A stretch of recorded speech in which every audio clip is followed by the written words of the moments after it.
असलामुअलैकुम दोस्तों, क्या हाल है? ठीक हो दोस्तों? तुसी ਇਹ ਵੀਡੀਓ 'ਚ ਵੇਖ ਰਹੇ ਹੋ ਕਿ ਜਾਨਵਰ ਚਰਾਈ ਕਰ ਰਹੇ ਹਨ ਔਰ ਗੰਦਮ ਦੀ ਫਸਲ ਦੀ ਕਟਾਈ ਹੋ ਗਈ ਤੇ ਕਟਾਈ ਤੋਂ ਬਾਅਦ ਚਰਾਈ ਸ਼ੁਰੂ ਹੈ।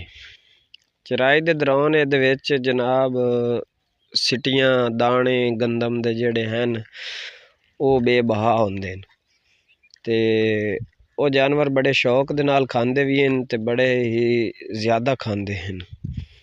अच्छा, ਉਹਦੇ ਨੁਕਸਾਨਾਤ ਵੀ ਕਾफ़ी ਸਾਰੇ ਹਨ। ਸਭ ਤੋਂ ਜ਼ਿਆਦਾ ਨੁਕਸਾਨ ਕਿਹਦਾ ਹੈ ਕਿ ਉਹਨਾਂ ਦੇ ਪੇਟ ਦੇ ਅੰਦਰ ਦਾਣੇ ਜਾ ਕੇ ਜਦੋਂ ਪਾਣੀ ਪੀ ਰਹੇ ਹੁੰਦੇ ਨੇ ਫੁੱਲਦੇ ਨੇ, ਉਹਨਾਂ ਦਾ ਹਾਜ਼ਮਾ ਖਰਾਬ ਹੋ ਜਾਂਦਾ, ਉਹਨਾਂ ਦਾ ਮੋਸ਼ਨ ਲੱਗ ਜਾਂਦੇ ਹਨ, ਉਹ ਚਾਰਾ ਵਗੈਰਾ ਵੀ ਛੋੜ ਦਿੰਦੇ ਹਨ। अच्छा, सब तो पहले ये चीज़ां आंदियां न। हाँ, अगर तुसी चराई करवा रहे हो तुसी उन्हां दी चराई इतनी ये करवाओ ताकि उन्हां दा पेट भी खराब ना होवे तो उन्हां दा निज़ाम हज़म भी दुरुस्त रहे। मुड़ कदी कदी तुहानू पता है भाई जानवर ज़्यादा भी खा लेंदे न, क्योंकि ये बड़े शौक दे नाल चीज़ होंदी है। गंदम वैसे भी छोटे जानवरों का बड़ा शौक है। ते बाकी ये है भाई इन्हां दे वास्ते फ़ायदा भी है नुकसान भी है। अगर तुसी गंदम जानवर नू दे रहे हो तुहाडा जानवर ग्रोथ अच्छी करसी। अगर वो हीट ते नहीं आया तो तुहाडा जानवर हीट ते आ जासी। अगर ते तुहाडा जानवर जेड़ा है पूरे साल हीट ते नहीं आया, चाहे वो भेड़ है चाहे वो बकरी है, अगर तुसी ये गंदम खिलाईसो तो इंजे 10 दिनों के अंदर अंदर 15 दिनों के अंदर अंदर जानवर हीट ते आ जासी। ਇਹਦਾ इतना फ़ायदा है। फिर जानवर कमज़ोर है तो वो मोटा भी हो जासी।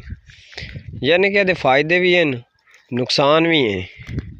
अच्छा, इस दे नाल पहले जानवर का पेट सख्त होंदा, दाने फुलते हैं, जानवर पानी की कंडीशन ज़्यादा होंदी है, पानी ज़्यादा इस्तेमाल करेंदा, ज़्यादा पींदा। पानी दे पीवन नाल ਇਹਦਾ ਇਹ बई पेट फुलदा रहंदा। पानी इन्हूं पीवन देवना, पानी ਇਹਦਾ बंद नहीं करना। उस तो बाद अगर ये कंडीशन तो पहले तुसी अगर मिठा सोडे का इस्तेमाल करवा लेंदे हो, नमक नाल 2 चम्मच मिठा सोडा वड्डे जानवर वास्ते नाल 2 चम्मच नमक इस्तेमाल कर लो तो वो ਇਹਦਾ वास्ते ज़्यादा फ़ायदा है।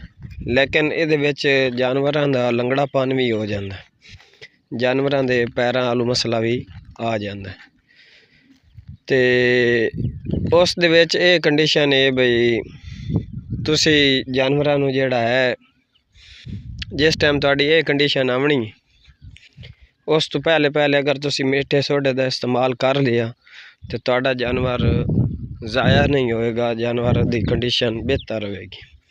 अगर किसी ने मसला आंदा भी है उन्हें तुसी सुबह शाम यो 1 चम्मच मिठा सोडा पा लो, 1 चम्मच नाल नमक इस्तेमाल कर लो, उन पानी दे विच हल करके देंदे रहो। आ मेरे 2 जानवर जेड़े हैं डिस्टर्ब होन, दोवें ईद दे लेले हैं छतरे, तो मैं इन्हों सुबह भी मिठा सोडा दिता, कल शाम नू भी मिठा सोडा दिता। इंशाअल्लाह पहले आया वाला वड्डा लेला जेड़ा है ये डिस्टर्ब होया, ये हुण रिकवर हो गया, ठीक है, खा पी रहा। 1-2 दिन इसने कोई चारा शारा नहीं खादा, हूँ खा रही तो मिठा सोडा पानी दे अंदर तुसी जिस लेखे दी पिलाओ वो नाल ज़रूर इस्तेमाल करो ताकि इन्हां दा हाजमा, इन्हां दे जेड़े वो दाणियां दा मसला है वो क्लीयर हो जाए और तुहाडा जानवर ज़्यादा कंडीशन तो बच जाए।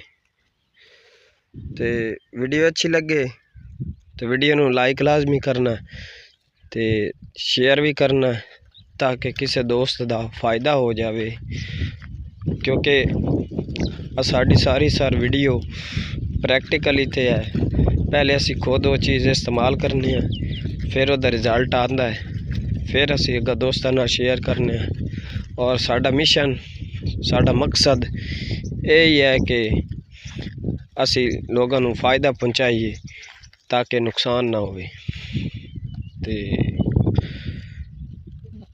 बाकी गंदम ਜਿਹੜੀ ਹੈ ਉਸ ਦੇ ਨਾਲ ਤੁਸੀਂ ਸਰਸੋਂ ਦਾ ਆਇਲ ਵੀ ਇਸਤੇਮਾਲ ਕਰੋ ताकि अगर कोई खुश्की वगैरह है अगर तो जानवर बंद हो जाए तो ओदे बचन के चांस कम हो जाते हैं।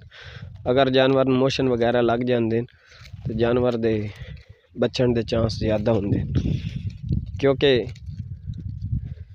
फिर बंद होना ओदे ज़्यादा नुकसान करता है ताकि मोशन लग जाए तो फिर वो निज़ाम हज़म कुछ न कुछ बेहतर याल होना शुरू हो जाता।